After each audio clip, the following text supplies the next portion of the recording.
And I personally feel a little bit like she was set up, which is why I try to teach the girls, right? What do you mean by that? Well, there's definitely an age dynamic there, and That's what I say. Evil is everywhere. That's a public service announcement. Beware.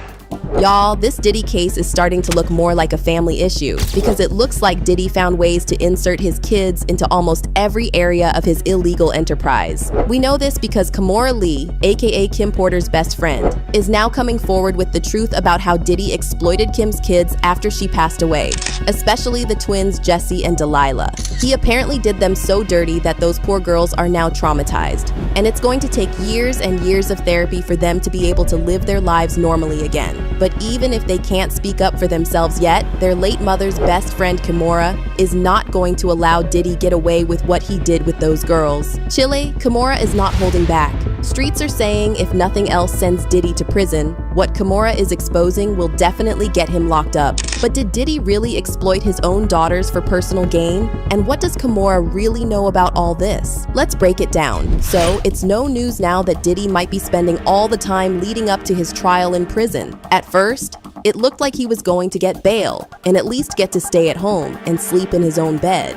But the judge said, "Psych," and told him to go right back to his cell and get comfy there. According to the prosecution, Diddy is a flight risk, and he has more than enough money and resources to flee if he ever gets released. They also believe that Diddy was going around threatening witnesses and potential witnesses, and some of the witnesses were even scared of him. But Diddy and his lawyers were still holding out hope that they would be able to work something out with the court so Diddy could go back home. That's when they made this crazy list of things that Diddy would do to be granted bail. Apart from 24-hour surveillance and restricted visitations, Diddy also offered a $50 million bond that will be co-signed by his mother, sister, the mother of his eldest daughter, and his 3 adult sons. The bond will also be secured by the equity in Mr. Combs's residence located as 2 West Star Island in Miami, Florida. The house is appraised at about $48 million, and Diddy paid off the rest of the mortgage of about $18 million so that he could be able to use it to secure his release. In addition to that, the bond was also supposed to be secured by the equity of Mr. Combs's mother's home in Miami, Florida. He also offered to restrict his travel to the Southern District of Florida and the Southern District of New York to attend court, meet with his counsel, and attend medical appointments, as well as the Eastern District of New York or the District of New Jersey. Of course, Diddy also surrendered his passport, but it didn't end there. He also offered his kids passports, including Janice Combs, Chance Combs, Jesse Combs, D'Lila Combs, and Love Combs. When this list first went viral, a lot of people were side-eyeing Diddy and his lawyers because there was clearly a pattern with all this. Like, how come his daughters had to drop their passports while the sons, who were clearly named in more than one lawsuit related to Diddy, were free to roam about as they pleased? I mean, some of the things Justin and Christian have been accused of alone are enough to get them on some sort of surveillance alongside their daddy. For example, in Lil Rod's lawsuit, he claimed that Diddy helped his son cover up a shooting that happened in a recording studio. The alleged incident happened on September 12, 2022, at Chalice Recording Studios in LA. According to court documents, Justin Combs was in the studio with a friend only identified as G. At some point, they were in the studio's bathroom and got into a heated argument that ended up with shots fired and G getting hit. According to the lawsuit, the injury was so serious that this G guy was at risk of losing a leg. However, when the police showed up, Diddy tried to hide everything and change the story. He allegedly gave Lil Rod strict instructions to inform the police that Combs had nothing to do with the shooting. He also forced Mr. Jones to lie to the police by telling them that G was shot standing outside the studio by a drive-by assailant. Oh, but it gets worse. The lawsuit outrightly listed Justin as a defendant in the lawsuit, accusing him of engaging in Diddy's Ryko enterprise. Justin's supposed role in this enterprise was to solicit adult entertainers, UA girls, and ex-workers. He would also allegedly engage in freak-offs. The lawsuit then said, as evidenced by the hundreds of hours of video and audio recordings in plaintiff's possession, defendants Sean Combs, Justin Combs, Christina Coram, his assistants and staff all orchestrated, participated, managed, and executed the RICO enterprise by purchasing and distributing illegal substances, firearms, soliciting encounters with ex-workers and adult entertainers and minions, and by forcing artists, creatives, musicians, and producers to utilize their talents and labor to produce music and other tangible goods and services without compensation. So yeah, Justin definitely has a lot of explaining to do. And don't even get me started on Christian and the disturbing allegations against him. Christian was sued in a whole different lawsuit, accusing him of taking advantage of a stewardess on his family yacht while they were on vacation. According to the lawsuit, the trip was supposed to be a wholesome family excursion, but it turned out to be a depraved, substance and alcohol-fueled nightmare. Grace O'Marquet, who was working as a stewardess on the yacht, said she was just going about her job until Christian came on board and latched onto her. Christian offered her a drink, which she believed was spiked, like all the other drinks on the yacht. And she knew this because everywhere around her, there were women who passed out after drinking just a little bit. Grace claims Christian tried to force things with her on many occasions. One time, he allegedly forced her to drink tequila with him, and then became violent, grabbing her arm when she tried to leave. Then he started getting handsy with her and tried to make her go down on him in the yacht cinema. She included pictures of her bruised body from the encounter in the lawsuit and also added that Diddy paid the ship's captain to keep the whole thing hush-hush. Chilly. If you can bank on anything in this world, it's that Diddy will always use his money to help his kids cover up their crimes, same way he does for himself. It's a family legacy at this point, at least as far as Diddy and his sons are concerned. See, that's why a lot of people were giving Diddy the side-eye for offering up his daughters for bond while leaving his shady sons, who are all adults by the way, to continue their shady ways. However, if you ask Kimora Lee, Kim Porter's best friend, this is perfectly on brand for Diddy because he has been exploiting his kids for a long time. Kimora has never liked Diddy, and she has kept her foot on his neck since Kim died because she believes he had to have something to do with it. She threw shade his way last year in a cryptic post where she said, "As you sow, so shall you reap."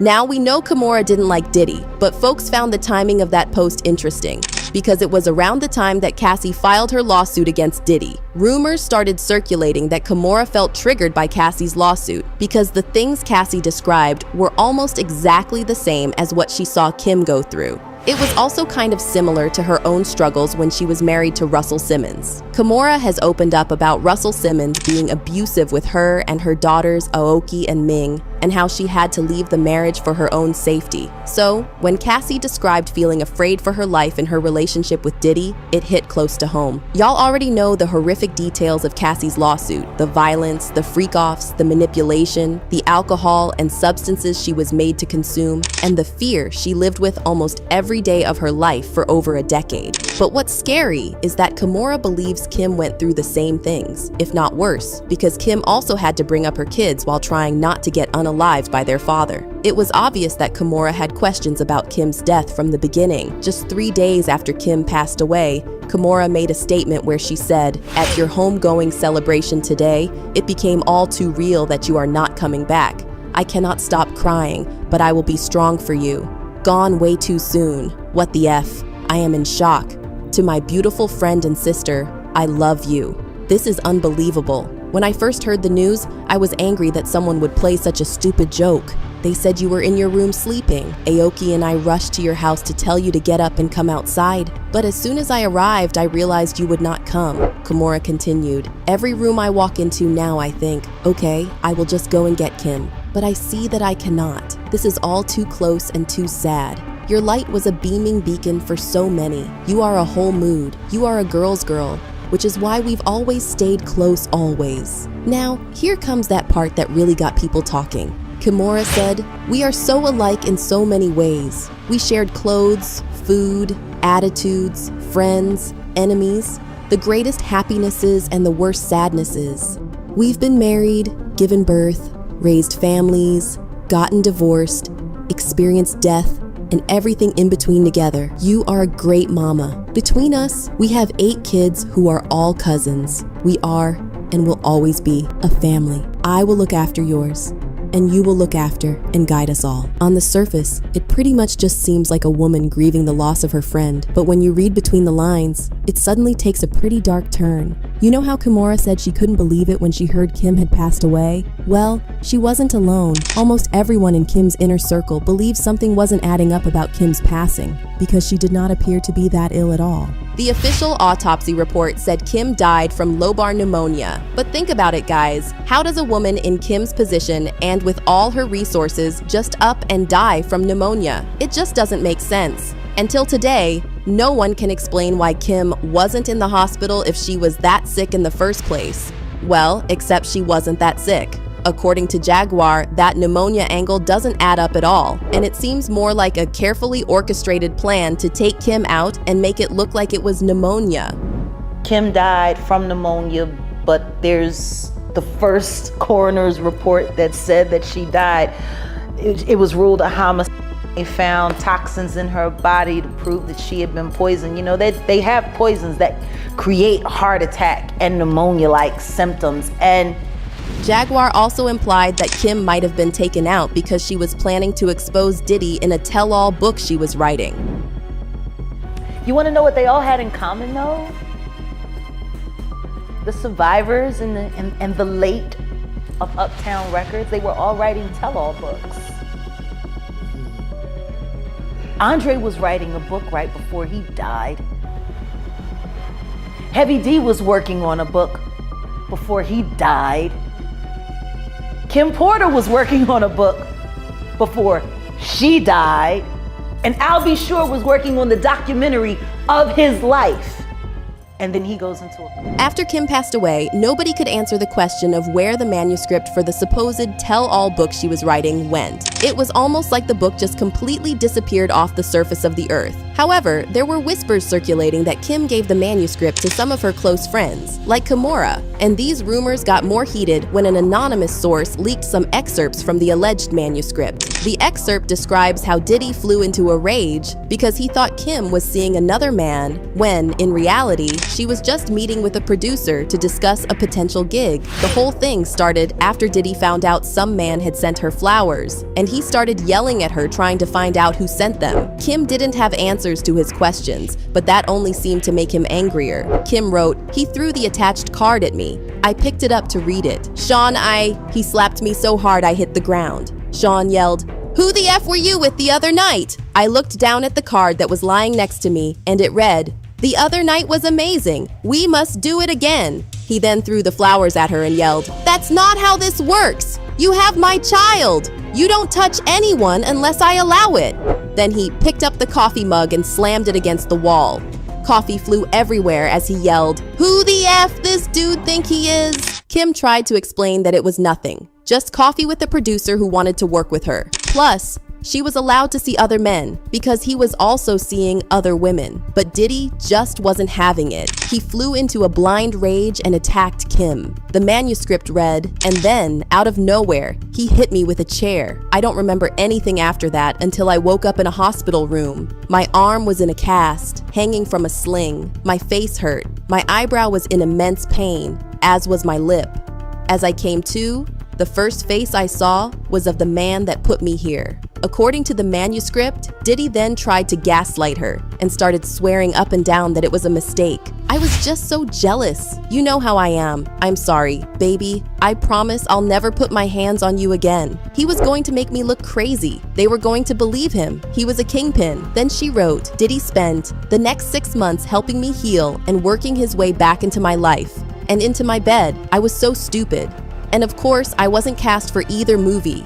From what I understand, the producer died of pneumonia. There's that pneumonia again, you know. The same thing that would later take Kim's life under very mysterious circumstances. Anyone find it weird that almost nobody from Kim's circle believed she actually died due to health complications from pneumonia, but still nobody has answers for what really happened? Well, Kimora thinks it's weird, and even though she was willing to let sleeping dogs rest as regards Kim's death, she draws the line at Diddy exploiting her kids, especially the twins Jessie and D'Lila. Those poor girls have had their whole lives turned upside down for things they know nothing about. I can't even imagine how difficult it must be for them having to see their father's face plastered all over the internet as the poster child for everything that is wrong with Hollywood. On top of that, they also have to deal with all the fear and uncertainty from not knowing if their father is going to jail or if they're going to lose their homes and everything. But it gets worse. Word on the street is that the real reason why Diddy had to surrender his kids' passports is that he holds many of the assets from his alleged RICO enterprise in their names. So, to get bail, he needed to convince the court that he wouldn't use any of these offshore accounts or assets in his kids' names to flee. But of course, the court didn't believe this. Another reason why Diddy wasn't granted bail was that the prosecutors believed Diddy could get violent with people around him, including the girls. But remember how Kimora promised to always take care of Kim's kids? Well, according to insiders, that's exactly what she has been doing, and she's not going to stop until Diddy pays for everything he has done. However, it's going to take a lot to heal those girls from their trauma. Like this person said, imagine daughters first losing their mom so young and then their pops under such circumstances in their minds. It's beyond traumatizing. Prayers up for the kids. Then this person went off saying, seeing how he has basically trained his own children to literally follow in his horrible, illicit footsteps tells you all you need to know about what kind of a person he was as a parent. I'm sorry, no matter what this man did or didn't do, my heart goes out to those kids and especially to the kids he had with Kim Porter. I'm sure that this is not the life she would have wanted for her kids. It also makes me wonder whether or not she saw some of the early warning signs of what he was trying to do with the kids in terms of trying to make them into little mini-me's that would emulate him. But y'all, let me know your thoughts in the comments below and check out this next video while you're still here.